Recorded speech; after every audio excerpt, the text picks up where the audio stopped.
नमस्कार दोस्तों, एक और बार स्वागत है आप सबका। और चलिए आज के कहानी को शुरू कर। आर्या आर्या अनन्या की आवाज ने आर्या की तंद्रा तोड़ दी। उसने पलट कर देखा तो अनन्या की आंखों में हल्की झुंझुलाहट और चिंता का भाव साफ झलक रहा था। दरअसल जब से आर्या स्पेशल एग्जाम देने के लिए यहाँ आई थी, उसकी नजरें अपने सामने खड़ी प्रिंसेस आराध्या पर टिक गई थी। आराध्या की सेवर आर्ट का प्रदर्शन इतना मंत्र मुग्ध कर देने वाला था कि आर्या उसमें पूरी तरह डूब गई। हर बार, हर तकनीक और हर मूवमेंट जैसे उसे जकड़ कर रख रहे थे। वो इतनी मगन हो गई थी कि उसे ये भी महसूस नहीं हुआ कि आराध्या का टेस्ट कब खत्म हो गया। अनन्या ने फिर से कहा, आर्या ध्यान दो, तुम्हारा टेस्ट शुरू होने वाला है। आर्या ने एक झटका महसूस किया और तुरंत खुद को संभालते हुए पूछा, क्या प्रिंसेस आराध्या का टेस्ट खत्म हो गया? अनन्या ने गहरी सांस लेते हुए जवाब दिया, हाँ, अब तुम्हारी बारी है, हमें अंदर चलना चाहिए। आर्या ने सिर हिलाया और अनन्या के साथ कमरे के भीतर कदम रखा। जैसे ही अनन्या और आर्या कमरे के भीतर दाखिल हुए, उनके सामने तीन बुजुर्ग खड़े थे। उनकी उम्र उनके अनुभव का प्रमाण थी और उनके काले कोट पर चमचमाते चार सितारा बैज उनकी काबिलियत का सबूत। आर्या की नजरें तुरंत उन बैजों पर टिक गई।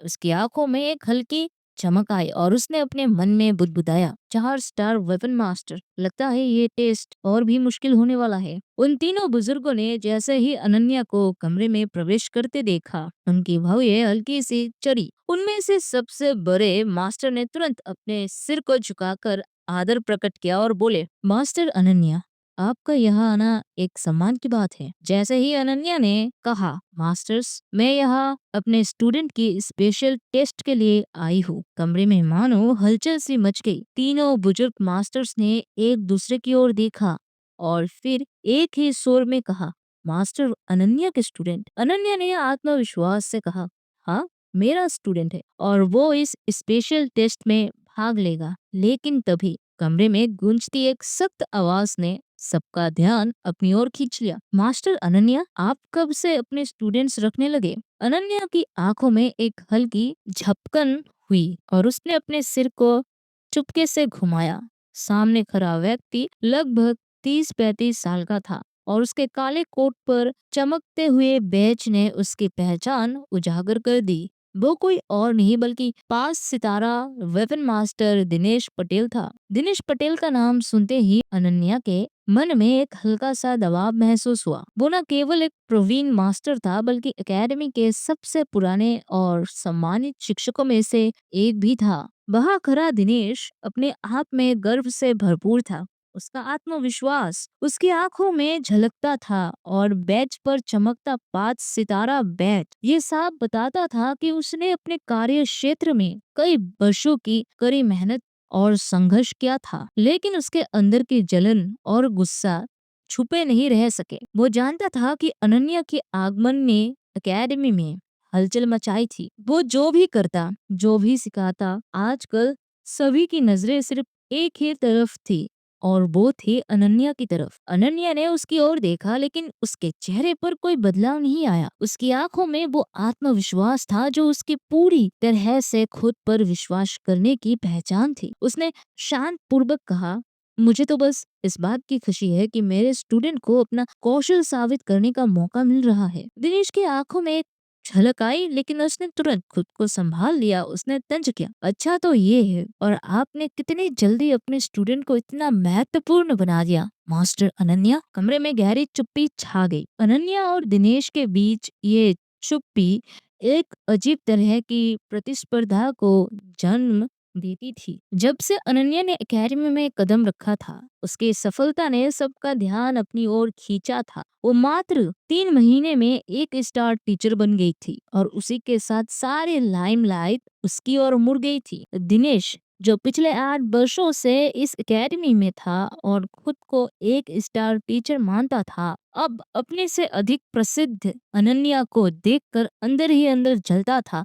वो जानता था कि अनन्या का प्रभाव अब धीरे धीरे एकेडमी की परिधि के बाहर भी फैलने लगा था। मास्टर दिनेश, अनन्या ने गंभीर स्वर में कहा, आपको ये बता दूं कि मैं एक योद्धा हूँ और हर योद्धा का हक होता है कि वो अपना स्टूडेंट बना सके। दिनेश के चेहरे पर हल्की सी मुस्कान आई, पर उसकी आंखों में चुनौती का एक कड़ा भाव था। उसने धीमे से कहा, हाँ वो तो है। फिर आर्या की ओर देखते हुए पूछा, तो कौन से लेवल का एग्जाम देने वाला है आपका स्टूडेंट? अनन्या ने बिना एक पल गवाए स्पष्ट जवाब दिया, कौन सा और? जाहिर सी बात है, फिजिकल टेस्ट। उसकी आवाज में आत्मविश्वास था, मानो उसे हर सवाल का जवाब पहले से ही पता हो। उसकी बात खत्म होते ही अनन्या ने पीछे खड़े 3 बूढ़े मास्टरों की ओर देखा और कहा, टेस्ट शुरू कीजिए। अब चूंकि अनन्या खुद एक टीचर बन चुकी थी, वो क्लास रूल्स के मुताबिक टेस्ट के अंक नहीं कर सकती थी, इसलिए उसे अपने स्टूडेंट की टेस्ट रिजल्ट के अंक के लिए तीनों बुजुर्ग मास्टरों पर निर्भर रहना था। अनन्या की बात सुनकर तीनों बूढ़ों में से एक ने कदम बढ़ाया। वो बूढ़ा मास्टर लंबी सफेद दाढ़ी और सफेद बालों के साथ था। उसने अपनी आवाज में गंभीरता लाते हुए कहा, अब चूंकि मास्टर अनन्या की स्टूडेंट फिजिकल टेस्ट दे रही है, हम पहले पड़ाव जो है ताकत का परीक्षण करेंगे। फिर उसने कमरे की दीवार की ओर इशारा किया। वो दीवार मजबूत और ऊंची थी और उस पर एक ताकत गिनने वाला उपकरण लगा हुआ था, जो एक योद्धा की असली ताकत का परीक्षण करता था। बेटा, बूढ़े मास्टर ने आदेश दिया, जाओ उस दीवार पर अपनी ताकत दिखाओ। आर्या ने एक पल के लिए अनन्या की ओर देखा और अनन्या ने हल्के से सिर हिलाकर उसे हिम्मत दी। बिना कोई संकोच किए आर्या तेजी से उस दीवार की ओर बढ़ी। मानना पड़ेगा, मास्टर अनन्या की स्टूडेंट में दम तो है। दिनेश की आवाज ने कमरे के सन्नाटे को तोड़ा।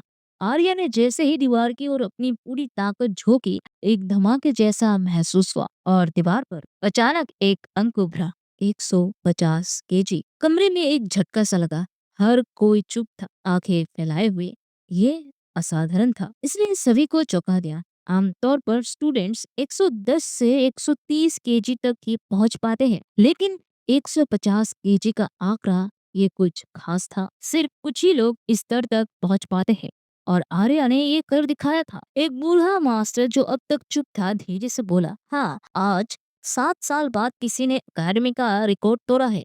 7 साल पहले जनरल अमृता ने रिकॉर्ड बनाया था, 135 केजी शारीरिक ताकत का। फिर जैसे ही ये तारीफ की लहर कम हुई, दिनेश की जलन और भी बढ़ गई। वो फट से बोल पड़ा, हमें पहले से ही खुशी नहीं मनानी चाहिए, अभी भी एक और पड़ाव बाकी है। उसकी आवाज में एक कड़ी चेतावनी थी, जो स्पष्ट रूप से अनन्या को चिढ़ाने वाली थी। माहौल में एक कड़ी चुप्पी सी छा गई थी, जैसे किसी ने कमरे में हवा को थाम लिया हो। पहले बूढ़े मास्टर ने अपनी धीमी गंभीर आवाज में कहा, अब हमें दूसरे पड़ाव के लिए बढ़ना चाहिए बेटा, तुम अपने 2 मार्शल आर्ट्स की तकनीकें दिखाओ। जैसे ही ये शब्द हवा में घुसे, आर्य ने अपनी पीठ सीधी की, एक गहरी सांस ली और उसके चेहरे पर आत्मविश्वास की एक नई चमक आई। आर्य ने अपनी पोजीशन ली, फिर एक तेज करे कदमों से सामने बढ़ते हुए आयरन फिस्ट की शुरुआत की। उसकी मुट्ठी इतनी जोर से भरी कि जैसे हर एक मसल्स में ताकत का तूफान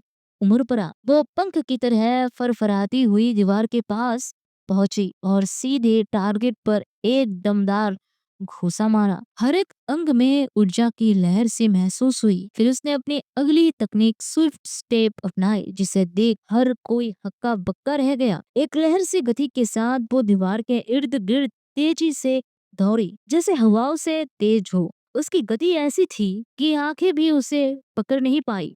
उसकी चाल इतनी तीव्र थी कि कमरे में हलचल मच गई। कमरे में खड़े लोग बस अपनी आंखें फाड़े हुए देख रहे थे। जैसे ही आर्य ने अपनी तकनीक समाप्त की, वो एक कोने में खड़ा हो गया, पूरी तरह से शांत।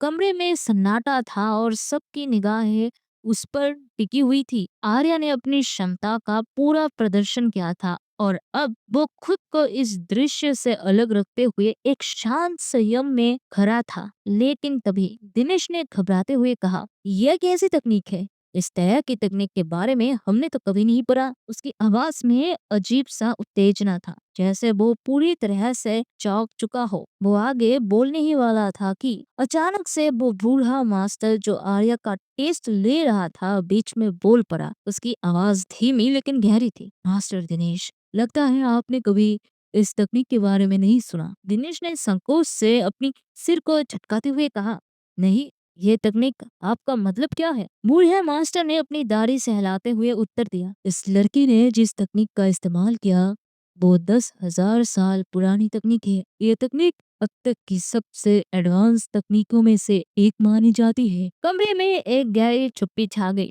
हर किसी की आंखें फैल गई। फिर से एक हलचल मच गई। 10,000 साल पुरानी?